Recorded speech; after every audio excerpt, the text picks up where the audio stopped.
कल रात्रि में हमारे साथियों के साथ मारपीट और तोड़फोड़ की घटनाएं हुई। आप लोगों ने सोशल मीडिया के माध्यम से देखे होंगे, जहां हमारे स्टार प्रचारक, हमारे साथी, हमारे पदाधिकारी जहां ठहरे हुए थे उस गेस्ट हाउस में तोड़फोड़ की गई।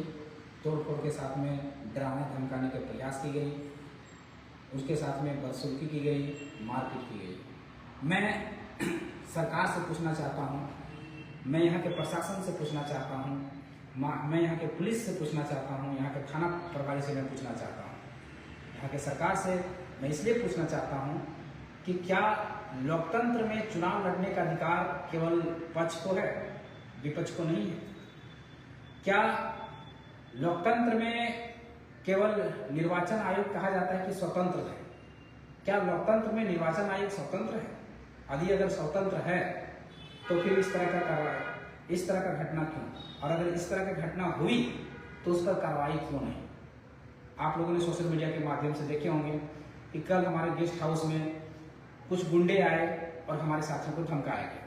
कहीं ना कहीं इस बात से सही ये साबित होता है कि हम लोग जो बढ़ चढ़ कर प्रचार प्रसार कर रहे हैं अपने प्रत्याशी के पक्ष में, हम लोगों ने किसी को डराया धमकाया नहीं, किसी को प्रलोभन नहीं किया। हम लोग केवल अपना प्रचार कर रहे हैं, अपने प्रत्याशी का प्रचार कर रहे हैं, अपने चुनाव चिन्ह का प्रचार कर रहे हैं, अपने क्रमांक संख्या का प्रचार कर रहे हैं, गांव गांव जा रहे हैं, डोर टू डोर जा रहे हैं। तो इनके अंदर एक डर पैदा हो गया कि कहीं ये लोग हमारी सीट को ले ना जाए, हमारी सीट को निकाल ना ले, जो हमारी बपोती कहा जाता है इनका। ऐसे तो लोकतंत्र में बपोती किसी का होता नहीं है, लेकिन इनको लगता है कि ये सीट हमारा बपोती है, जिस कारण से हमारे साथियों को डराया गया, धमकाया गया ताकि हमारे साथी प्रचार करने ना जा पाए।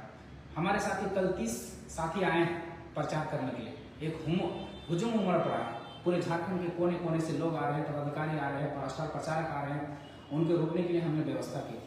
व्यवस्था करने के बाद इन लोगों ने देखा कि ये लोग बाहर से आ रहे हैं तो इनको डराया जाए, ये लोग धमकाया जाए। अगर डराएंगे धमकाएंगे तो ये प्रत्याशी को अकेला छोड़कर अपने घर की ओर प्रस्थान करें, लेकिन ऐसा होने वाला नहीं है, कतई नहीं है। हम लोग यहाँ चुनाव लड़ने के लिए आए हैं और दमखम से चुनाव लड़ने के लिए आए हैं। हम लोग को किसी बात का डर नहीं है, किसी बात का भय नहीं है। हम लोग चुनाव प्रचार करेंगे, चुनाव एकदम मजबूती से लड़ेंगे, रिजल्ट कुछ भी हो, लेकिन हम लोग झुकेंगे नहीं। लेकिन हाँ, सवाल प्रशासन पर जरूर खड़ा होता है, सवाल निर्वाचन आयोग पर खड़ा जरूर होता है, सवाल सरकार पर खड़ा जरूर होता है। क्या लोकतांत्रिक देश में दूसरा व्यक्ति को चुनाव लड़ने का अधिकार नहीं है? यदि है तो फिर हमला क्यों? आप निष्पक्ष तरीके से चुनाव लड़िए ना, जैसे हम लोग लड़ रहे हैं। वही मोबिलाइज करने के तरीके, दारू, मुर्गा, पेट्रोल, धोती, साड़ी, लुंगी, गमछा और विभिन्न तरह के प्रलोभन वाली योजनाएं, और अगर इससे भी अगर मोहित नहीं हो पाए तो विपक्ष को कैसे, जो चुनाव लड़ रहे हैं उसके विपक्ष में, उसको कैसे कमजोर किया जाए, उसके लिए गुंडागर्दी शुरू कर दी जाती है, विभिन्न हथकंडे अपनाए जाते हैं उसे रोकने के लिए। क्यों? एक आम नागरिक से, एक आम प्रत्याशी से, एक आम आदमी के पार्टी से इतना डर क्यों? डर इसलिए शायद है कि कहीं हम जो 15 सालों से 20 सालों से यहाँ राज कर रहे हैं, मुफ्त राज कर रहे हैं, कहीं ये उस सीट को ले ना जाए, ये डर। अगर आपने सही में काम किया होता, अगर सही में आप विकास किए होते, सही में जनता की समस्या को सुने होते, सही में जनता के दर्द को जाने होते, उनकी पीड़ा, उनके दुख, उनके तकलीफ को, अगर उनकी बातों को अगर सदन में रखे होते, उनकी समस्याओं को समाधान किए होते, तो आज आपको ये नौबत नहीं आती, ये आपका नौबत नहीं आती और आपको ये करने की जरूरत भी नहीं पड़ती, मारपीट करने की जरूरत नहीं पड़ती। और दूसरी बात देखिएगा, कितना निंदनीय, कितना घटिया विषय है कि जब हमारे पार्टी के संयोजक बनकर आए हैं देवेंद्र नाथ महतो जी, जब वो वहां पर उस समय उपस्थित थे, उस समय वो थाना प्रभारी को फोन लगाते तो थाना प्रभारी का उस समय उत्तर क्या आता है कि अभी नहीं, हम बिहान सुबह देख लेंगे, और अगर अभी आए तो आप लोग मुश्किल में पड़ जाएंगे। अरे भाई, हम क्यों मुश्किल में पड़ जाएंगे भाई? जब यहाँ आचार संहिता लागू है, सेंसिटिव एरिया है, सेंसिटिव घोषित किया गया है, तो आपको सुरक्षा देना आपका काम है। और आप उल्टा, आप पुलिस हैं कि गुंडा है? कहीं आप गुंडा तो नहीं है? सरकार का तो आप गुंडा का रोल कर रहे हैं कि हम आएंगे तो मुश्किल में पड़ जाएंगे। तो इससे यह साबित होता है कि पुलिस आने पर आदमी को सुरक्षा महसूस होता है, और आप कह रहे हैं कि हम आएंगे तो मुश्किल में, मतलब आप भय पैदा करना चाहते हैं। इसका मतलब भय किससे पैदा होता है? गुंडा से पैदा होता है। आतंकवादी से पैदा होता है, माओवादी से पैदा होता है। इसका मतलब आप आतंकवादी, आप माओवादी या आप तो गुंडा है। जब आपके आने से अगर डर पैदा हो, आम आदमी के, आम जनमानस के अंदर में अगर डर पैदा होने लगे, तो आप तो इसका मतलब गुंडा है।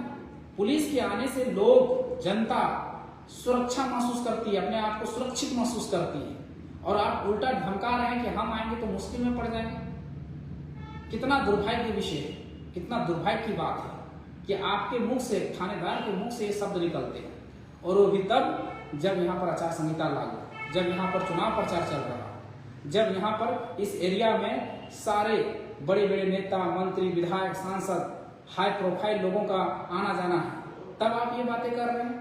क्या अगर यही घटना बीजेपी के कार्यालय में या फिर अन्य पार्टियों के कार्यालय में, जो बड़े बड़े पार्टी हैं, बड़े बड़े नेता हैं, बड़े बड़े मंत्री हैं, बड़े बड़े विधायक हैं, अगर उनके यहाँ ये हमला हुई रहती, तो क्या आप यही जवाब देते जो जवाब आपने रात को दिए थे? नहीं, ये जवाब आप कतई नहीं देते। आपका ये उत्तर कतई नहीं होता।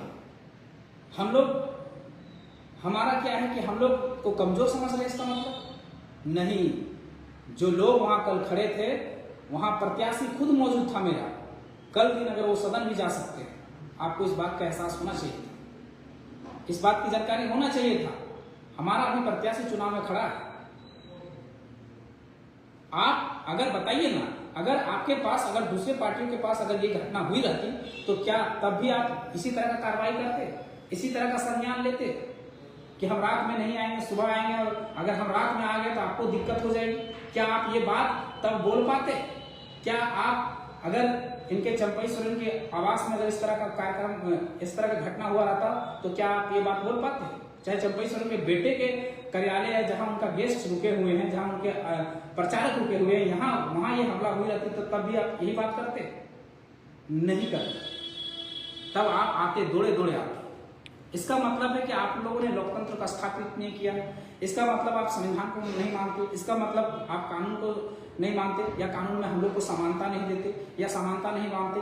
वीआईपी के लिए अलग कानून है, आपके लिए अलग कानून है। वीआईपी के लिए अलग संविधान है, आपके लिए अलग संविधान है। वीआईपी के लिए अलग लोकतंत्र है, हमारे लिए अलग लोकतंत्र है।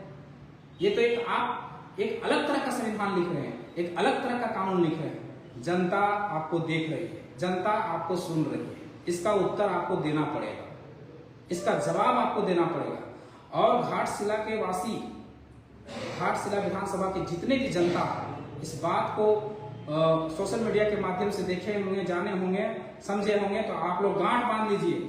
सोचिए, जो आदमी चुनाव के टाइम में ऐसे हरकतें करा सकता है, जो सरकार चुनाव के टाइम में ऐसी हरकतें करा सकता है, तो चुनाव खत्म होने के बाद ये लोग क्या करते हैं, किस तरह का शोषण करते होंगे, किस तरह का जुल्म करते होंगे, आप सोच के सकते।